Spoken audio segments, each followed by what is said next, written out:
That was a common Bungles L. That's what this show is on lost days from this point moving forward. I was there. I was at Paycor Stadium. My good friend Drew invited me out to check out the game. You might notice that my voice is a little hoarse right now, and that's because I booed my absolute balls off at the Cincinnati Bengals, specifically the Bengals defense. I cannot fault the offense. I cannot fault Joe Flacco, Chase Brown, Samaje Perine, Jamar Chase, Noah Fant, T. Higgins, the miraculous offensive line that the Bengals have put together for the last 3 weeks now. Can't do it. Can't put the blame on them. They performed fantastic. Can't put the blame on Zach Taylor as a play caller outside of, throwing the ball on first down and running on second was very, very weird. That was a strange one. But hey, we're here. We're going to talk about this historic, embarrassing, pathetic Cincinnati Bengals loss 39-38 to the New York Jets, who were 0-7 coming into this game. They didn't even know who their quarterback was going to be for a significant portion of the week. Justin Fields got nailed down in the last couple of days, and I felt good about that. And honestly, listen, I don't hate that he ended up starting, because Tyrod Taylor probably would have ran all over the Bengals. The Bengals already did get run over, 254 yards worth. And the Bengals laid down 181 themselves for 8 yards a carry, 3 rushing touchdowns. We'll get to that later, because that's one of that's how I'm going to calm myself down. That's how I'm going to sort of bring myself back to earth, so to speak. If you haven't, please subscribe on YouTube. I am on Twitter at CommonBengalsW, and we are also on audio platforms everywhere. If you are in the chat, like Matt is, like Diego is, drop a comment. Who would have thought the highlight of the season was week 2? I mean, the reality is Joe Burrow can't play defense. Well, I don't know. Maybe he could. Maybe he could play safety at this point. Where do I begin? The Bengals, 2-13 since 2023 when giving up 28 points. The Cincinnati Bengals are the only team in the NFL this week out of 11 teams to score 25 points and lose. Historically bad, and it starts at the top. I'm not sure what I can exactly break down from a this is what actually happened perspective, but let me try. But like when we were up 11 in the third quarter, I still didn't feel good. When we were up 16, I still didn't feel good. Because I've watched this happen too many times. Not as bad as this. This was the worst. The environment that I experienced outside of Paycor Stadium was a disdain and disgust and frustration that did not even exist in the Andy Dalton era. And it's because so many Bengals fans are witnessing Joe Burrow, who's injured, Jamar Chase, T. Higgins, their primes wasted. We're seeing DJ Turner have an all-pro year wasted. We're seeing this offensive line put it together. It's wasted. Just completely wasted. Since the AFC Championship game, since that happened, that last one that the Bengals went to Kansas City for, the Bengals are 1 game under 500 since then. They have been without Joe Burrow for a significant number of games. But they're not that much better with Joe Burrow either. It's just the worst defense I ever saw out of the Bengals was last season. And somehow they got markedly worse this year. Lou Anarumo needed to go. He did. But Al Golden is somehow worse. There were almost no pressures all day. There was one pressure in the first half. Then they finally got two pressures in the second half, and they had to blitz a corner and blitz Knight in order to do it. Their defensive ends were not getting to Justin Fields. Absolutely not getting to Justin Fields. It was lame. Trey Hendrickson wasn't getting it done. Trey Hendrickson aggravated his knee. I saw some people say it was a dirty play. It was a clean block, man. I didn't see anything dirty on that. But like Trey Hendrickson, 4 sacks in 7 games. You're wanting to see him do better than that, right? 3 tackles for loss in 7 games. To put it in perspective, he had about a sack per game and about a TFL per game each of the last 2 seasons. He's got 4 sacks in 7 games this year. And he missed a game as well, and only 3 TFLs. That is not where you want that man to be right now. And listen, if that continues, maybe the Bengals were right. They don't have a pass rush to speak of. They drafted Shamar Stewart to create chaos. Yeah, he creates chaos for us because we don't have a pass rush. Joseph Osai ain't getting it done. It's been bad this year. There is no threat. Quarterbacks have all day to work. The defensive line is horrible. There were 3 TFLs like all day. There's no pressure. Gave up 23 in the first quarter or the fourth quarter. So all this links together, and I keep wanting to go from the top down. So let's go from the top down. Here's where it starts. The Cincinnati Bengals are cheap. And by that, I don't mean like from salaries or anything like that, because they spend to the cap. I got no issue with that, outside of the fact that they wait way too long to sign their stars. Here's the reality. Had they re-signed Jesse Bates, had they re-signed T. Higgins the moment he was available, had they re-signed Jamar Chase the moment he was available, they would have had all 3 of those players probably for a little bit less than what they ended up paying by waiting until the last minute to sign them both, sign Chase and Higgins. As a result, the Bengals safety game has been an absolute misery. The Geno Stone that we're seeing is the Geno Stone that we swore wouldn't make it to this year because he played so badly in the first part of last year. And then out of nowhere, in the last month of the season, he really turned it on. We saw some glimpses of that early in the season, but just not getting it done. Not getting it done. He's had some flashes, but consistently he gets burned. Cam Taylor-Britt is complete ass cheeks. That guy is so bad. He looked like he was going to be a legit number 1. It didn't end up working. But anyway, I digress. Here's the reality. Bengals ownership is cheap. And again, not by the way of salaries. It's by the way of spending on the things they need to spend on. I'm not putting this one on Zach Taylor too much, but he made the call to hire Al Golden. He and this management.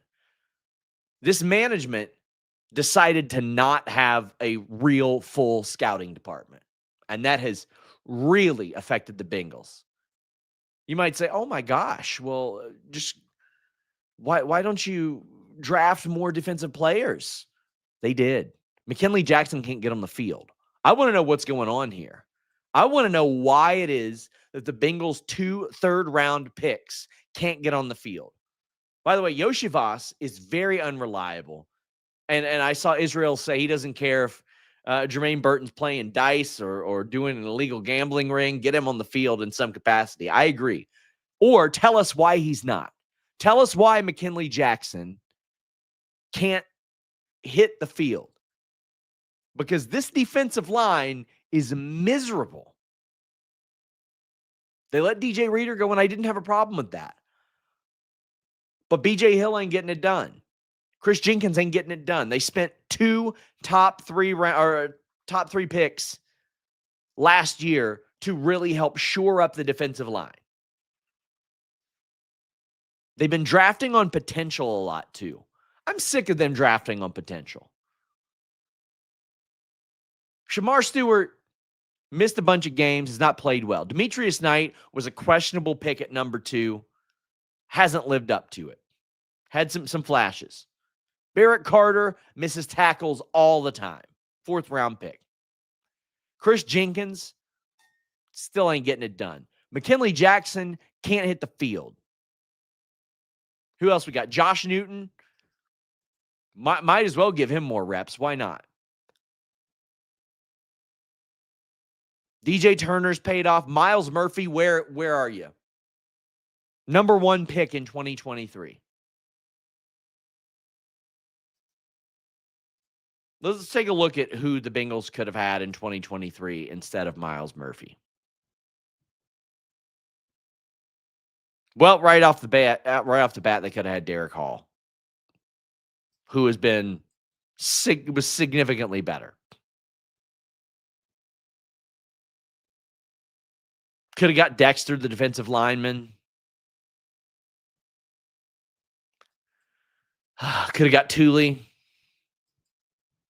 This franchise drafts like an absolute dumbass. They had 10 picks last year. 10 picks last year. And Israel, I'm with you. Here's the thing.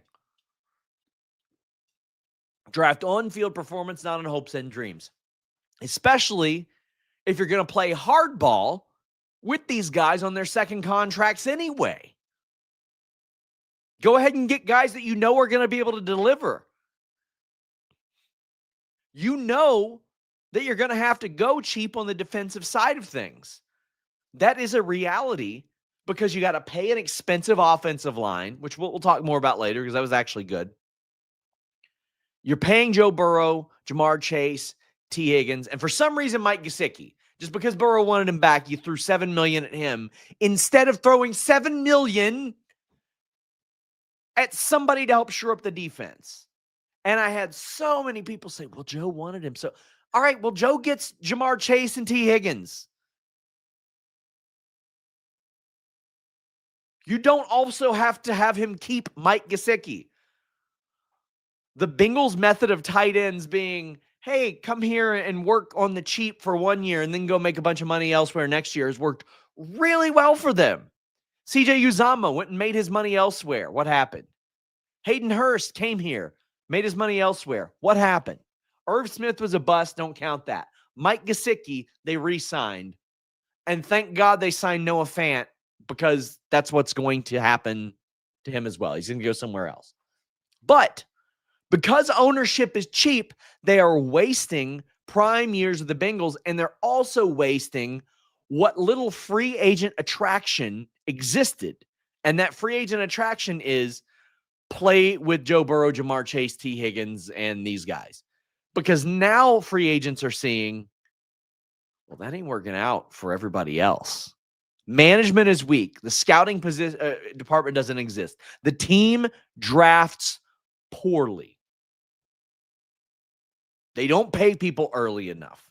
And it's no longer a free agent destination where people will take less in order to come here. Trey Hendrickson got injured again.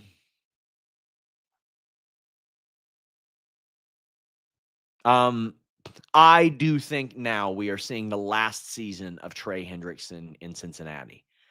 Unless he turns it up this last half of the season,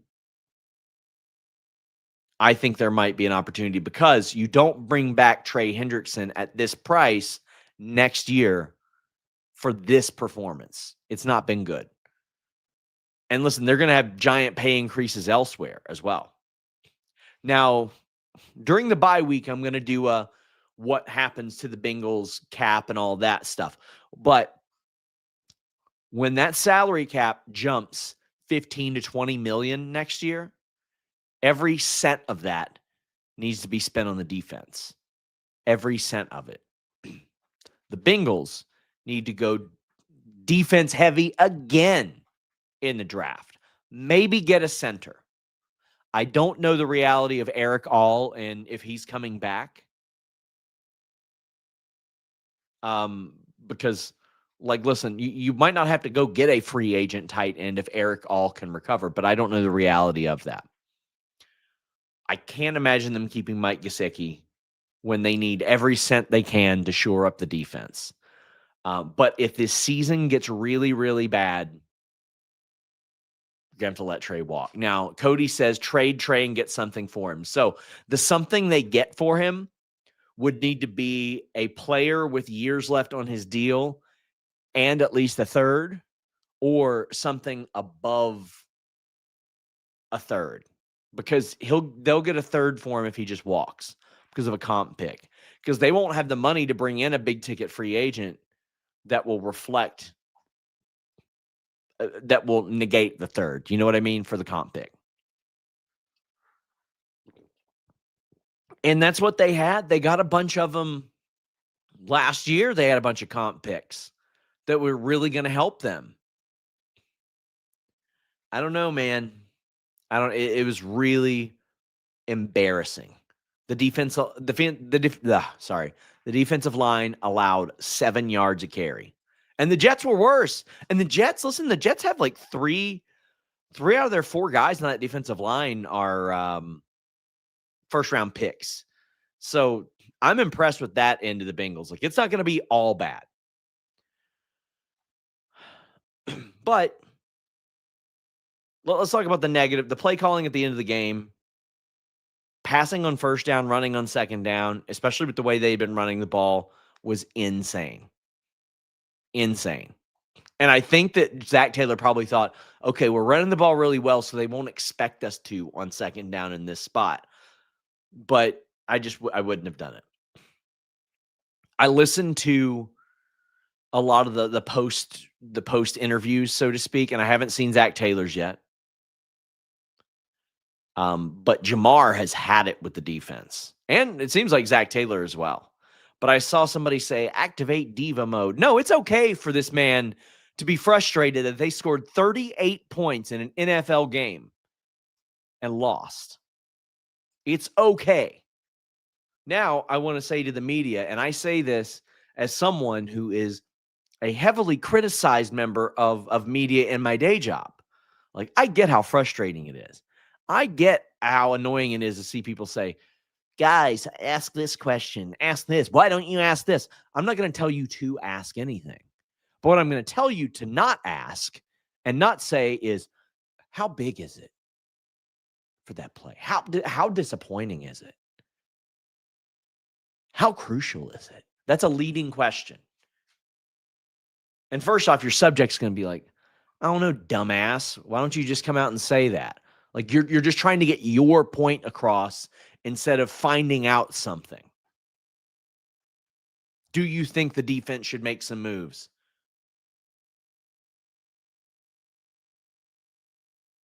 How do you think this should be handled? Anything like, how big is it? How disappointing is it? Who gives a shit? Come on. Well, Denise Salcedo is having a ball at this lot. They're 1-7. Denise can enjoy that all she wants. They're 1-7. The Bengals will end with a better record than the New York Jets.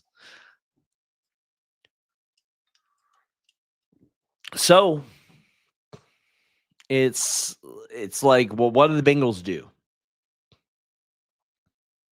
Logan Wilson wants out. We did a show on that the other day. But, like,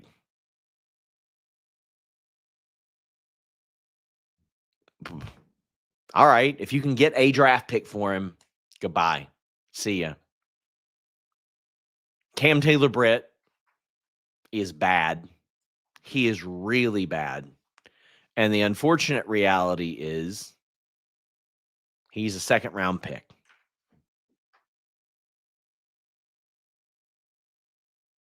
If you can get anything for him, if you can get a pick swap for him, okay. Doubt you can. McKinley Jackson and Jermaine Burton were third-round picks. Third-round picks. Can't get on the field. It is embarrassing. Trey Hendrickson, will he be around by the end of the season? Well, if they get to the trade deadline, when is the NFL trade deadline? Let's see. November 4th. So I don't think he's going to be traded before this deadline. They might I don't know. That'll be one to watch.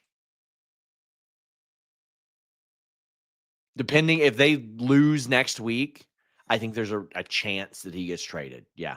But he's also making a lot of money and not doing a lot.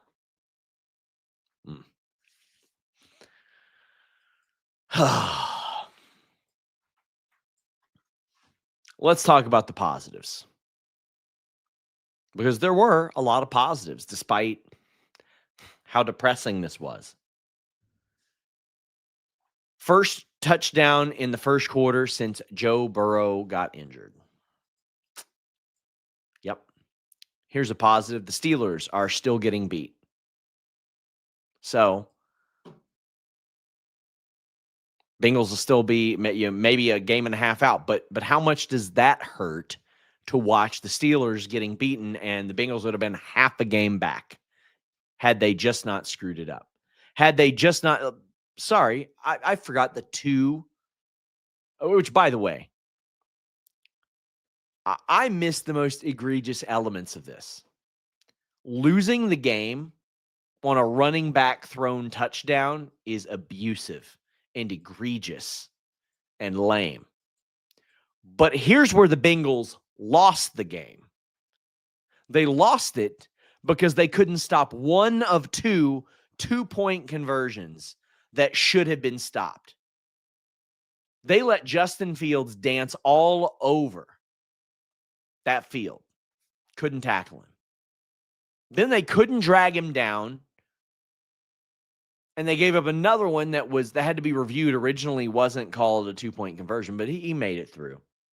But the Bengals' inability to finish a tackle on Justin Fields one of two times cost them this game. Because had they done it either one, Bengals would have won, and we would have said, man, that absolutely sucks, but the Bengals are still in it. And I would have buried the defense for sure.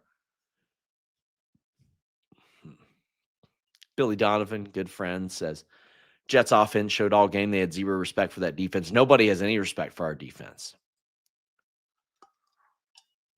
Pretty positive they need an actual head coach. Yeah. Not Uncle Flacco's fault, says Cody James. And Miss Kate Fabe says, Flacco making the Browns look awful. Oh, man. So let's talk about Joe Flacco, because he did a great job. I definitely didn't have Joe Flacco doing tush pushes for touchdowns or 13-yard runs on my bingo card.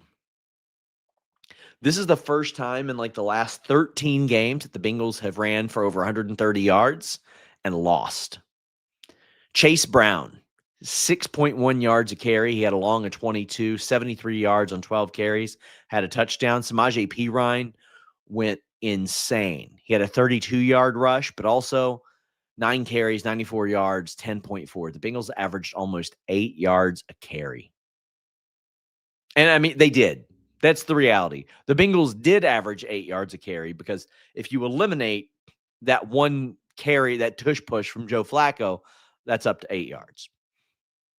Jamar Chase got targeted 19 times. Okay. He caught 12 of them. I would maybe target T a little bit more. But T caught a touchdown for the 8th straight home game, which is tied for a Bengals record. Chase Brown also caught 3 passes, 32 yards, and a touchdown. Tanner Hudson had a catch. Yoshivas had 0 catches on 3 targets. Andre Yoshivas is not, I repeat, not a wide receiver 3. I know this might seem like hyperbole, but I mean it. I would rather the Bengals sign Tyler Boyd off the streets. I would rather Jermaine Burton get those reps. I would rather say, what's up with Charlie Jones? I'd rather take a look at Mitchell Tinsley than Andre Yoshivas, whose catch rate has gone down every year. He's not doing good. Joe Flacco, though, 21 of 34, 2 touchdowns, no interceptions, got sacked 1 time. So let's talk about that sack, which almost took him out of the game. I'm going to say something very good about it. How about this Bengals offensive line? And that's with Dalton Reisner sick and a little bit dinged up. They got Lucas Patrick back for depth. I feel really good with like Risner or Fairchild, Lucas Patrick, and Cody Ford as depth. I feel very good about that. So let me see here. The Bengals have allowed 4 sacks over 3 games. We used to pray for times like this, right? We used to wait for it. Because over the last 3 games that Jake Browning played, now again, some of this was his fault, they allowed 8 sacks. And that's with Jake Browning being able to move around a lot more. If you remember when Joe Flacco got traded for, I was thinking, man, I'm really concerned about the Bengals with Joe Flacco behind that line because he can't really move a lot. No, he's doing fine. He is doing fine. Let me check out Joe Burrow's numbers in the first couple weeks of the season. How many times did he get sacked? 5 times in 2 games. I think I'd be hard pressed to find a series of 3 games of late in recent memory where the Bengals allowed 4 sacks. I'm trying to look. Let's see. Not there. Nope. There was not a stretch of 3 games at all last year where that happened. That's, you can't ask for more. And as a result, it's opened up the run game. And because they opened up the run game, it's opened up the pass game because they're under center a lot more. I mean, the play calling's been much more inspired. Now, at some point, you do have to wonder, is that a Joe Burrow thing? I'm looking in 2023 as well. With Burrow, didn't happen at all. No 3-game sets where they had 4 sacks or less. You'd have to go back to December 2022. It was the Kansas City Chiefs. Bengals beat them. They beat the Browns, and they beat the Bucks back-to-back weeks. And then there was also a 3-game stretch right before that where, you guessed it, the Bengals won all 3 games. So I love to look at those types of figures and say, okay, well, if they do this, they usually win. Well, if they usually run for over 130 yards, they usually win the game. They should have won the game today. So to me, that shows me that the run game, very, very important. I found another stretch in 2021. It was the Pittsburgh win, Jacksonville win, and a loss in overtime to Green Bay where they gave up 4 sacks over 3 games. So what does that tell you right there? You keep your quarterback upright at this rate, the Bengals are going to be in a position to win. And there was also, well, that one doesn't count because he tore his ACL that year. Tore his ACL in that game. How much crap? Why do we give a shit? Go check out our Twitter, guys. I do not have time to listen to Denise pretend to care about football and her little jet hat and all that stuff. Don't have time for it. But to me, the inspired play calling, as far as under center, doing like some pick and pops, like some, oh my God, the fake flea flicker was really great. Under center, opening up the run game, taking some pressure off the offensive line. I'm sorry, you have to go to Joe Burrow and say, Joe, are you seeing this? You did great last year, but are you seeing this? Because look how much this opens things up. Because things weren't moving nearly at this rate for the Cincinnati Bengals in the first couple weeks. And they scored, 31, not bad. Okay. But scoring 17 against the Browns, you can chalk that up to the defense as well. But like 19 against the Steelers last year, there were some games that were some struggles, but then they would go and put up like 33, 34. But still, the play calling just seems a lot smoother as a result. Was it a fake flea flicker, or did Chase Brown make a really good heads-up play? I thought they faked it, and he turned around. You know what? I'll go back and look. Run game looked good. Evan McPherson is back on.